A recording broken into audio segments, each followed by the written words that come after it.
ესე იგი, S25 Ultra უკვე განვიხილეთ, ვისაც არ გაქვთ ნანახი, შეგიძლიათ ნახოთ ეგ ვიდეოც. ძალიან მაგარი სმარტფონი გამოვიდა როგორც ყოველთვის Samsung-ს, მაგრამ ეხლა ცოტათი უფრო დაჩაგრულ ორ სმარტფონზე უნდა ვილაპარაკო. სტანდარტულ S25-სა და S25 Plus-ზე. და რეალურად არც ერთი არ არის აქედან ხელწამოსაკრავი და ძალიან მეკვირს, რომ იჩაგრება ეს ორივე სმარტფონი.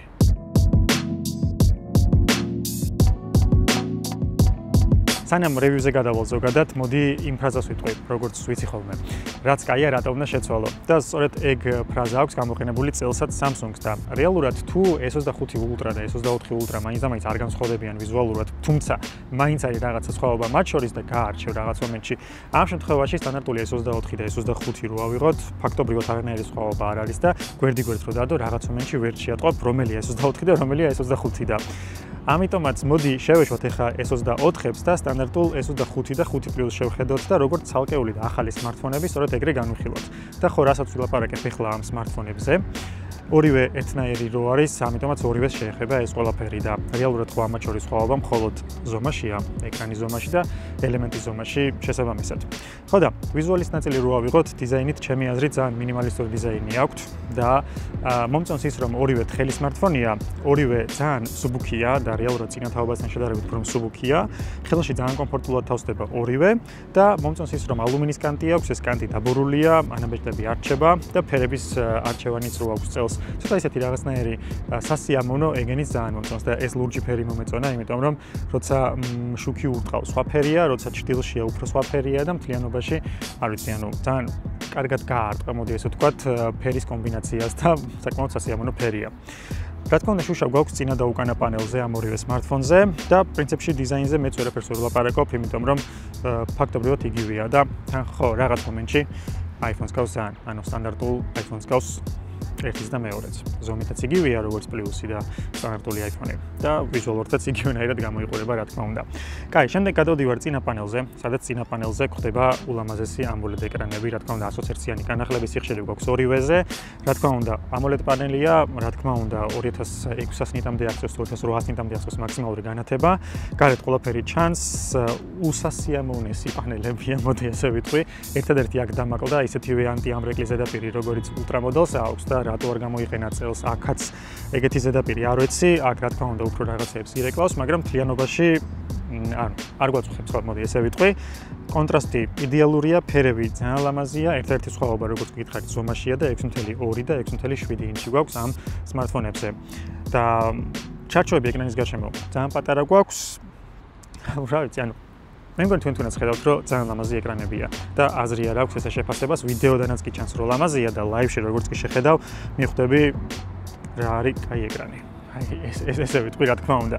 მერე გადავალ წარმადობაზე, სადაც წარმადობა პრინციპში იგივე გვაქვს, რაც Ultra Model-ში. ანუ Snapdragon 8 Elite-ზე მუშაობს ორივე სმარტფონი და წარმადობის ნაწილში, ანუ გაქაჩვით, კაჩავს რა თქმა უნდა ყველაფერს და მუშაობითაც ყოველდღიურობაში იდეალურად მუშაობს, მძიმე გეიმინგი თუ მინდა, ეგეც რა თქმა უნდა შეგვიძლია ამ სმარტფონებზე და რა თქმა უნდა, აქაც ამ შემთხვევაში ძირითადი აქცენტი და ძირითადი განახლება ეგრეთ წოდებულ ხელოვნურ ინტელექტში გვაქვს.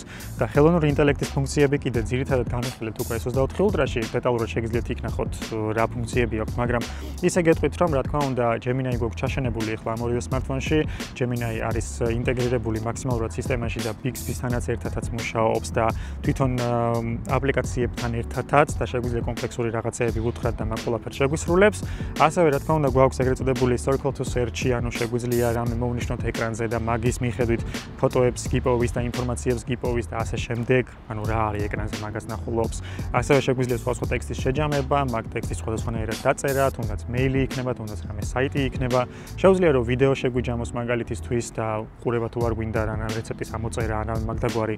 ეგეთ შეუძლია გიფების შექმნა და ასე შემდეგ, მოკლედ წვრილმანი რაღაცეებია, რასაც ალბათ ყოველდღიურობაში არა, მაგრამ რაღაც დონეზე, რაღაც პერიოდის განმავლობაში გამოვიყენებთ ხოლმე და ამიტომაც ძირითადი აქცენტი ამ სმარტფონებში, რა თქმა უნდა, ისევ ხელოვნური ინტელექტი იყო პრეზენტაციაზე და თავი განახლება სწორედ ეგ არის.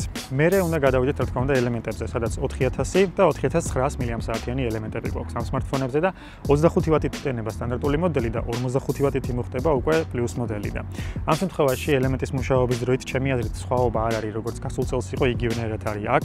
ამ შემთხვევაში სტანდარტულ მოდელზე დაახლოებით 5 საათამდე screen time-ის მიღება შეგვიძლია და ამ შემთხვევაში 7 საათამდე შეგვიძლია რომ მიიღოს screen time-ი. ორივე შემთხვევაში არის საშუალო მოხმარებით, აქტიურად ცოტა უფრო მალე დაждდება რა თქმა უნდა ორივე smartphone-ი. მაინც რაც არ უნდა იყოს თხელი smartphone-ებია, გამიხარდებოდა რომ ცოტათი სისქე ქონოდა ამათ მეტი და უფრო მძლავრი ელემენტი ყოფილიყო, მაგალითად აქაც რა 5500 რო ყოფილიყო და აქ 5000, უკვე სულ სხვა თემა იქნებოდა, მაგრამ ამ შემთხვევაში ესეთი სიტუაცია გვაქვს. და ბოლოს რა თქმა უნდა კამერებზეც უნდა გადავიდე, სადაც არანაირი სხვაობა არ გვაქვს გასულ წელთან შედარებით, ერთ-ერთი soft-ში გვაქვს ის სხვაობა, რომ RAM-ის ვიდეოს უფრო კარგად იღებს და ეგ განახლება ჩემი აზრით S24-ს უნდა მოვიდეს და იქაც ეგეთივე კაი ვიდეო გვექნება RAM-ე და ნუ ხმის ეგრეთ წოდებული eraser-ი გვაქვს, ანუ background-ზე თუ რამე ხმა გვაქვს ლაპარაკის დროს, შეგვიძლია ან მუსიკა გავაკროთ, ან ქარის ხმა, მაგალითად, ან რავი ზღვაზე თუ აქვს მაგალითად ზღვის ხმა და ასე შემდეგ, ეგეთი რაღაცები შეგვიძლია. ხო და კამერებს რაც შეეხება, მთავარი სენსორი ისევ 50 მეგაპიქსელიანი გვაქვს აქ, 12 მეგაპიქსელიანი ultrawide გვაქვს და 10 მეგაპიქსელიანი zoom კამერა გვაქვს სამჯერადი მიახლოებით და ფოტოები იდეაში ერთ და იგივე გამოდის ამეებზე, ამიტომაც ძირითადად პლუსით ვიღებდი ყველაფერს და თქვენ ხედავთ ახლა რომ მე მგონი ძალიან კაი HDR-ი გვაქვს ფერების ნაწილში. საკმაოდ კორექტული ფერები გამოგვდის ამ შემთხვევაში, დეტალიზაციაც რა თქმა უნდა ძალიან კაი გვაქვს. ultrawide-ზე გამიხარდა რომ არ გვაქვს არანაირი აი ეგრეთ წოდებული გრეინი და ყველაფერი საკმაოდ კარგად არის, არც ეგრეთ წოდებული fade-ი არ ადევს ფოტოებზე და მთლიანობაში რო ვთქვათ, ღირსეული კამერები აქვს, ისევ ისეთი როგორც გასულ წელს იყო. გასულ წელსაც მომწონდა, ეხლაც მომწონს იგივენაირად. და პრინციპში IP78-დაც აქვს კიდე ორივე smartphone-ს, რა თქმა უნდა სტერეო სპიკერები გვაქვს, რა თქმა უნდა თითის ანაბეჭდი გვაქვს ეკრანის ქვეშ, ორივე უსწრაფესია და მორჩა, ანუ რაღაც მომენტში თითქოს მოსაწყენი smartphone-ებია, იმიტომ რომ ისეთი განსაკუთრებული და განსხვავებული არაფერი არ აქვს, რაც მაგალითად მის კონკურენტებს შეიძლება ჰქონდეთ, მაგრამ ჯერჯერობით რო ვთქვათ, ორივე ძალიან მომწონს პირველ რიგში აი ეს პატარა მოდელი, არ ვიცი 6.2 ინჩი რაღა დროს პატარაა, მაგრამ იმ smartphone-ების ერაში, როდესაც 6.9 ინჩი გვაქვს ტელეფონებზე, 6.2 ინჩი მაინც კომპაქტური გამოგვდის, ხელში კომფორტულად ზის და მთლიანობაში რა ვიცი, ის ხელოვნური ინტელექტის ფუნქციები კაია, მაგრამ მაგასაც რო შევეშვათ, ორივე ძალიან კაი smartphone-ი გამოგვდის. მაგარი ეკრანით, ძალიან კაი კამერებით, შესანიშნავი წარმადობით და ძალიან ლამაზი დიზაინებით. აი ეს. დაწერეთ თქვენას ფიქრობთ ახლა ამ ორ smartphone-ზე, ეს იყო სტანდარტული S25 და S25 Plus. მე დაგემშვიდობებით და ჩვენ რა თქმა უნდა შევხვდებით შემდეგ ვიდეოში. ნახვამდის.